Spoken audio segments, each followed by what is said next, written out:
اب تو لوگ موت کا لفظ بھی ادا نہیں نہ کرتے، ڈرتے ہیں، خوف کھاتے ہیں۔ کوئی موت کی بات کرے تو کہتے ہیں اچھی اچھی بات کرو۔ بھئی موت سے زیادہ اچھی بات کون سی ہو سکتی ہے؟ پرانے بڑے بوڑھے بزرگ جب کوئی نیا مکان خریدتے تھے یا کسی نئی جگہ شفٹ ہوتے تھے تو کہتے تھے گلی ایسی ہونی چاہیے کہ مرنے والے کی چارپائی تو گزر سکے، جانے والے کی میت تو گزرے۔ اچھا بھائی مکان تو زندگی کے لیے لیا جا رہا ہے، گھر تو زندگی کے ایام گزارنے کے لیے لیا جا رہا ہے، آپ موت کی بات کر رہے ہیں۔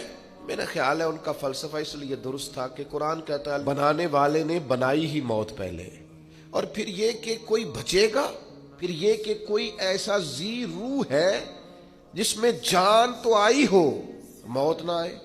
ہر ذی روح نے، ہر جان نے موت کا ذائقہ چکھنا ہے۔ باقی زندگی میں ذرا مطلب ڈیوٹی اس طرح کی کریں، ذائقہ ذائقہ ہی ہوتا ہے، کڑوا بھی ہوتا ہے اور میٹھا بھی ہوتا ہے، پسندیدہ بھی ہوتا ہے اور ناپسندیدہ بھی ہوتا ہے، ذائقہ نہایت شاندار بھی ہوتا ہے اور نہایت بد مزہ بھی ہوتا ہے ذائقہ۔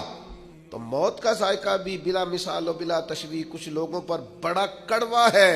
حضرت سعد بن ربیع جیسے لوگ بھی ہیں، جنگ احد میں کچھ ایسے صحابہ بھی ہیں جنہوں نے اپنے زخمی وجود کو گھسیٹا ہے اور لا کر اپنے سروں کو حضور کے مقدس قدموں پہ رکھا ہے۔ نجم کی اے خدا آرزو ہے یہی، اور عاشق زار کی آبرو ہے یہی، موت کے وقت سر ان کے قدموں میں ہو، دید ہوتی رہے دم نکلتا رہے۔ یہ بھی موت ہے، این بالکل حضور علیہ السلام کی بارگاہ میں، حضور کے سامنے۔ تو بھائی یہ ذائقہ ہے، موت ایک ذائقہ، اس ذائقے کو چکھنا ہے۔ دنیا میں جس طرح کے اعمال کریں گے آخر میں ذائقہ بھی اسی طرح کا نصیب ہو جائے گا۔